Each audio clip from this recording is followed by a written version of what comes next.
Hello friends, तो इस video में मैं आप लोगों को परसेंटेज की कुछ क्वेश्चन करवा दे रहा हूं, ठीक है। क्योंकि पिछले वीडियो में मैं आप लोगों को परसेंटेज का किस टेबल जो है वो आप लोगों को प्रोवाइड करवा चुका हूं। और यदि आप वीडियो को नहीं देखे हैं तो डिस्क्रिप्शन में आप लोगों को लिंक मिलेंगे, जाइए और उस वीडियो को पहले देख लीजिए, इसके बाद ये क्वेश्चन को बनाइए। नहीं तो आप लोगों को पहले ही परसेंटेज टेबल जो है वो आप लोगों को पता होगा तो आप लोग इस क्वेश्चन को बना सकते हैं। यदि किसी को नहीं पता है, जैसे कि एक एग्जाम्पल ले रहा हूँ, जैसे कोई बोला कि 43 होल 3/4% बढ़ा दिया गया है, तो उसका फ्रैक्शन हमें नहीं पता होगा, तो ऐसे क्वेश्चन को हम लोग डायरेक्ट कैसे आप लोगों को मतलब इजी तरह से बना सकते हैं वो आप लोगों को पिछले वीडियो में मिल जाएगा, ठीक है। उसका डिस्क्रिप्शन आप लोगों को आई बटन में मिल जाएंगे, यही नहीं तो डिस्क्रिप्शन में जाइए और डिस्क्रिप्शन में आप लोगों को इसका परसेंटेज का लिंक मैं दे दूंगा। परसेंटेज चैप्टर का टेबल जो है वो आप लोगों को वहाँ पे दिया हुआ है और वहाँ पर जाकर समझ लीजिएगा, ठीक है। और इसके बाद ये जो मैं क्वेश्चन करवा रहा हूँ फ्रेंड्स, ये क्वेश्चन पे पूरा ध्यान देना है और जो जो आप लोगों को आ रहा होगा वो कमेंट में ज़रूर आंसर बताइएगा, ठीक है। तो हम आते हैं क्वेश्चन की तरफ।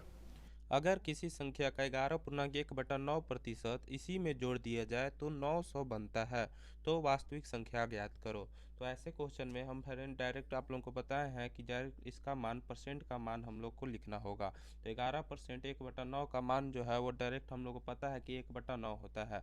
तो अब इसका मतलब हम लोग बताए हैं कि ये जो है ये हमारा वास्तविक संख्या होता है, ये जो है ये हमारा वास्तविक संख्या यही होता है। और इसमें जो है एक जोड़ा जा रहा है, मतलब ये जो नंबर है ये क्या है, तो 10 बन जा रहा है। तो ये जो 10 बन रहा है, तो यही जो 10 बन रहा है ये हमारा क्या हो रहा है, जब उसमें हम वास्तविक संख्या में एक जो जोड़ रहे हैं तो हमारा क्या बन जा रहा है, 900 बन जा रहा है। जब तो 10 यूनिट जो है 900 के बराबर है, तो एक यूनिट जो है हमारा 90 के बराबर होगा। तो वास्तविक संख्या बताना है, तो वास्तविक संख्या यहाँ 9 है, तो 9 बराबर हो जाएगा 90 गुना 9 बराबर 810।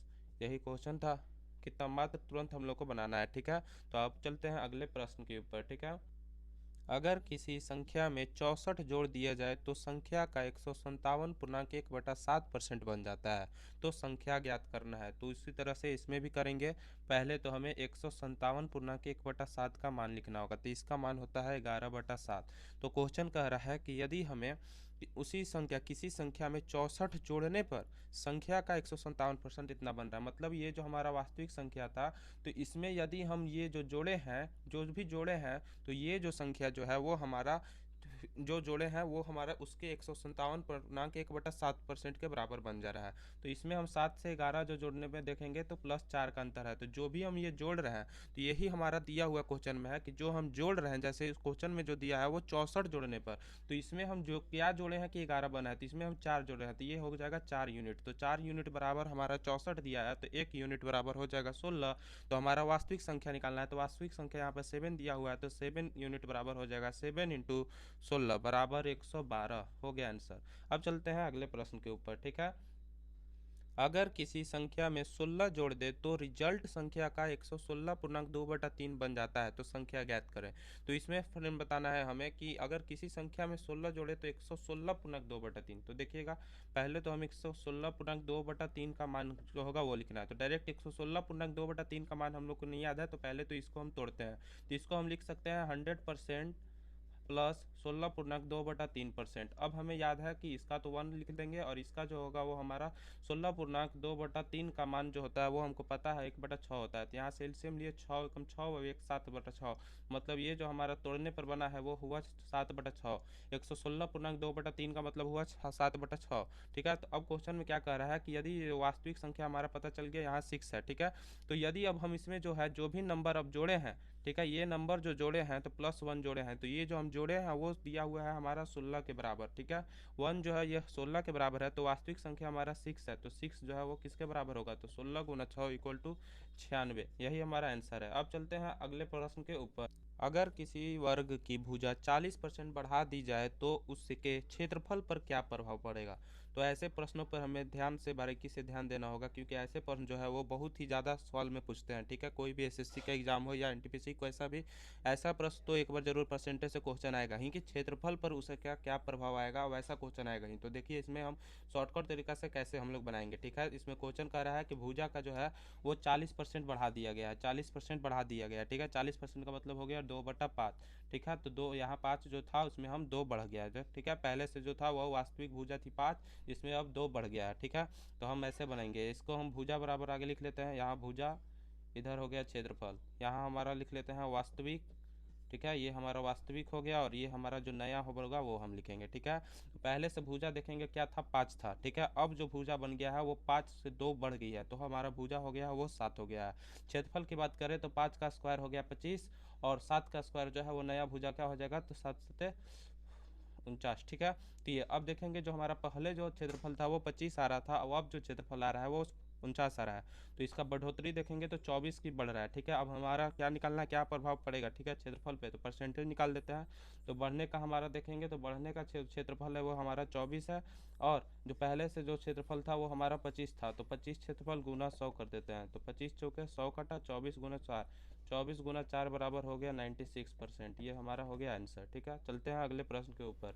एक छात्र ने एक संख्या को 5/3 के बजाय 3/5 से गुना कर दिया, तो उसके उत्तर में गलती प्रतिशत ज्ञात करना है। तो ऐसे भी क्वेश्चन देखिए बहुत इंपॉर्टेंट क्वेश्चन है, लिख लीजिएगा। तो ऐसे क्वेश्चन को हम लोग कैसे बनाते हैं शॉर्टकट तरीका से, तो देखते हैं। तो पहले तो हमें इसमें ये देखना होगा कि वो संख्या क्या होगा। तो हम कोई भी संख्या मान लेते हैं, जैसे कि हम मान लेते हैं वो संख्या को 15। ठीक है, वह कोई संख्या था 15, तो उससे आगे हम लोग 5/3 से गुना करना था। तो हम लोग देख लेते हैं क्या अंतर आ रहा है। तो यदि हम 5/3 से उस संख्या में गुना करें तो 3 5 15, 5 25 आया। ठीक है, तो अब हम उस क्या गलती से गुना क्या किया, उसी संख्या में 3/5 से वह गुना किया।